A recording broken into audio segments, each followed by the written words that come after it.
What's your biggest fuck up that you were never caught for?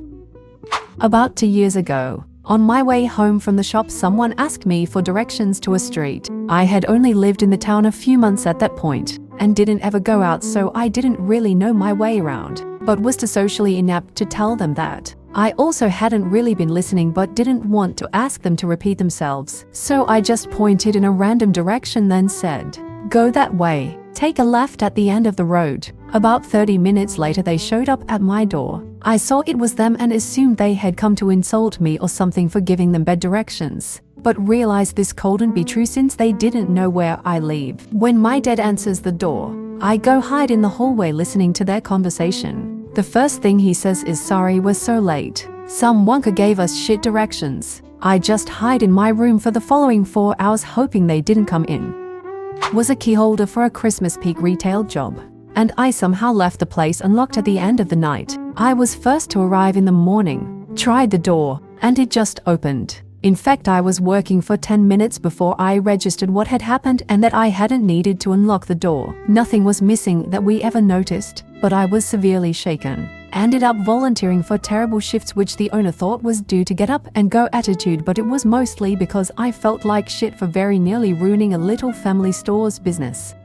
Posted this in a different thread a few days ago. Worked at a grocery store. Knocked over 2 tall pallets of Pepsi and Mountain Dew. Threw some of it into the trash compactor to hide some of it, which exploded more soda everywhere. Gave up trying to clean it up quickly. Clocked out and left before anyone saw me. When I was around 12, my mum bought these 2 round glass side tables, with one metal leg in the middle holding up the glass. The first one was smashed into 1,000 pieces when I fell from a handstand and my legs went straight through the table. Afterwards I was told off more times than there were shards of glass. So imagine my horror when I inadvertently break the second a week later. Luckily for me, this break was a little less obvious, as when I knocked over the table the glass did not break but just broke off the metal leg. I therefore carefully balanced the glass on the leg and various other objects at equal lengths to maintain balance. When my mum went home and picked up the table to move it to her chair, she only picked up the glass. To this day she still believes that glass snapped off, and when she went out to buy the same tables again, she would advise our whole family to pick them up from the leg only.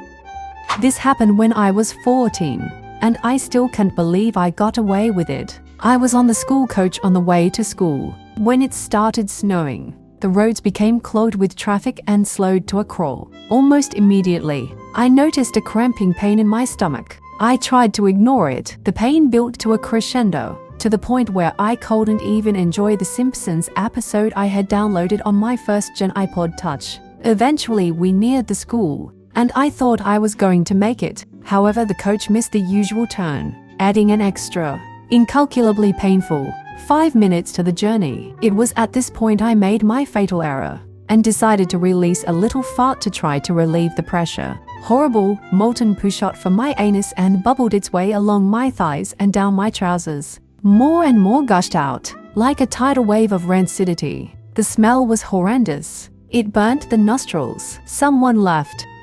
Did you shit yourself or something?" How I laughed along with them, while my dark grey school trousers hid my shame. The second we got off the coach, I waddled to the nearest toilets, binned my trousers, and changed into my gym kit. We had a little shop on campus, so I was able to buy some more trousers. I stank of poo all day, and 10 years later no one realized I shat myself on school property.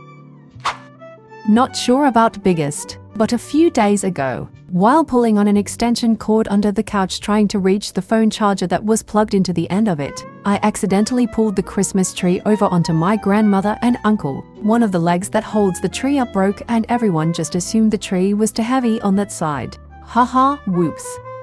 Not me, but a friend burnt down a paint factory. The factory was next to a train line, so all trains had to be stopped. This was all while on his break time at school. He was never caught, delayed hundreds of people, and caused thousands in damage. He still has the newspaper article about it. He said it was an accident but had burnt down other building in the past. So I am pretty sure it wasn't.